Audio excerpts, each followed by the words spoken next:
single day, I'm gonna make something great. That's my way. Every single day, I'm gonna make something great. That's my way. Hey everybody, and welcome back to I Am Trans.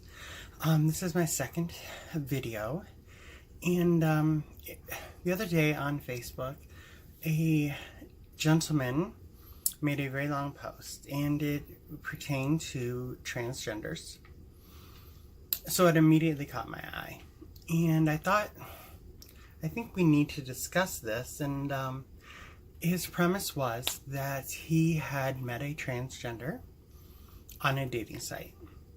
Great. She had decided to not disclose the fact that she was transgender.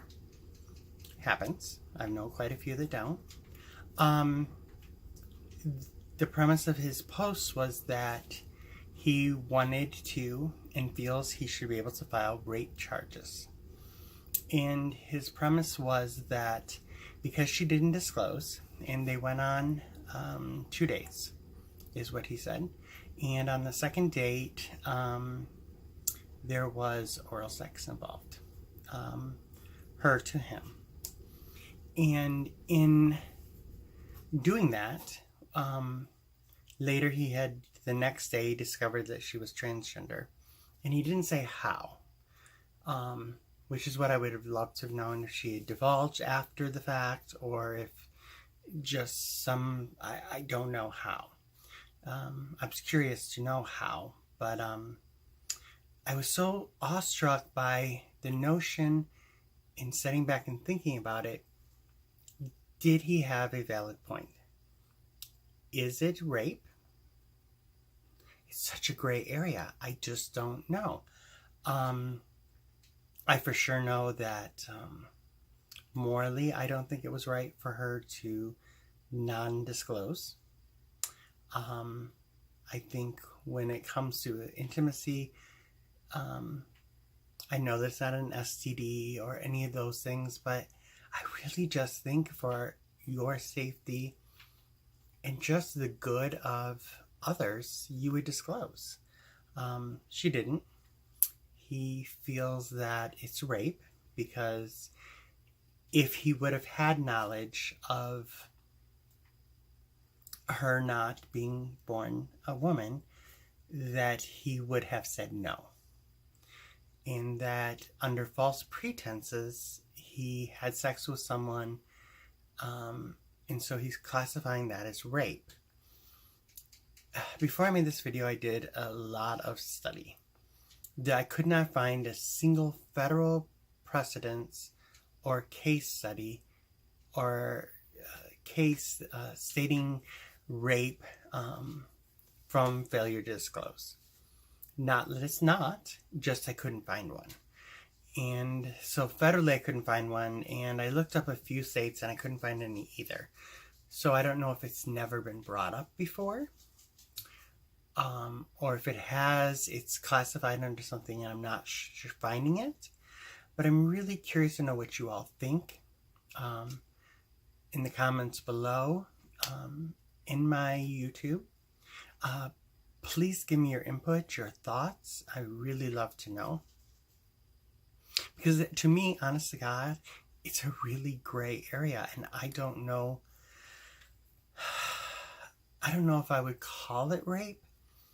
I do think it's morally wrong. I do. I think she should always disclose, and I'm sure there's a lot of my trans sisters who will say, no, we have the right to privacy, blah blah blah. And everyone is entitled to their own opinion. That's the great thing about America.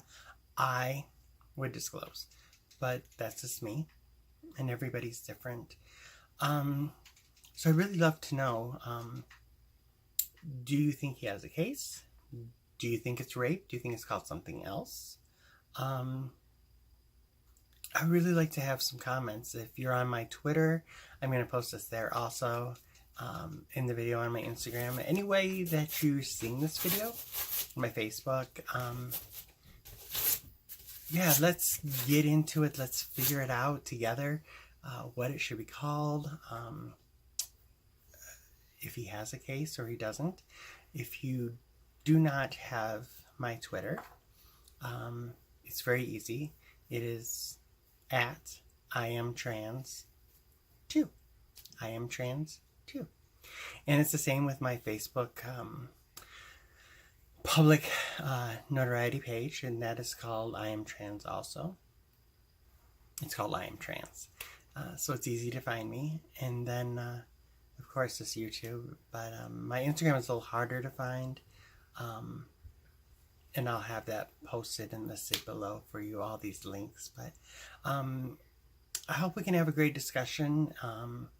I think I'm going to do a live feed on Facebook in a day or so about this also, to get some live feedback and see really what people are thinking and how they're feeling about it. I'm going to do a video tomorrow, and it's going to be my favorite things.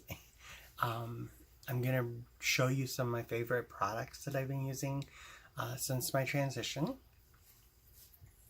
I had a lot of messages from a lot of my feeds, people asking if I had my implants done.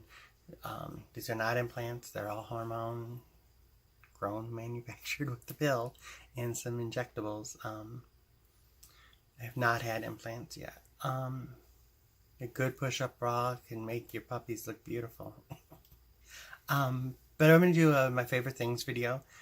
Some great, amazing products that work really good for transgenders. And I just happen to have one of them here that I was going to spoil you with tonight. I professionally had my face lasered. And I suggest that for anybody who's going to transition, it should be the very first thing you do is laser hair removal or electrolysis. There's just nothing, your face is the very first thing you see. Even if you didn't have breasts or hips or any of those things, those can be padded or you made with clothing to appear to have all those things. Your face is your face, and there's no way, unless you're going to wear a veil, to cover it up. So to me, laser hair removal is the very first thing you should do. And I honestly think girls should fix their teeth if their teeth are not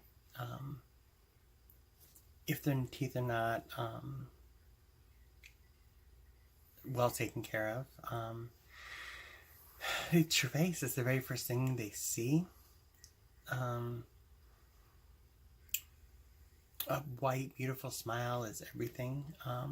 Those are just my opinions. I also think girls should always have their fingernails at least painted. You don't even have to have acrylics. Not everybody has the budget for acrylics. Paint them. Push back your cuticle. Do those little things. Put earrings on.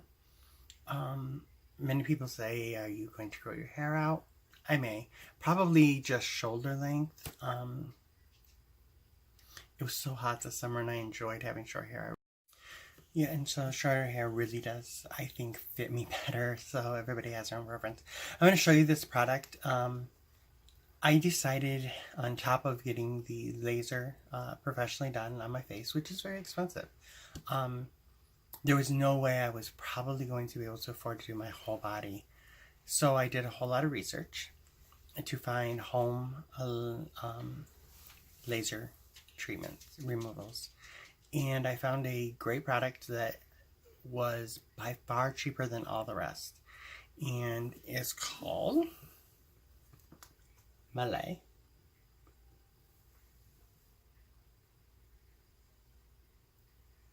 And literally on Amazon it is $200.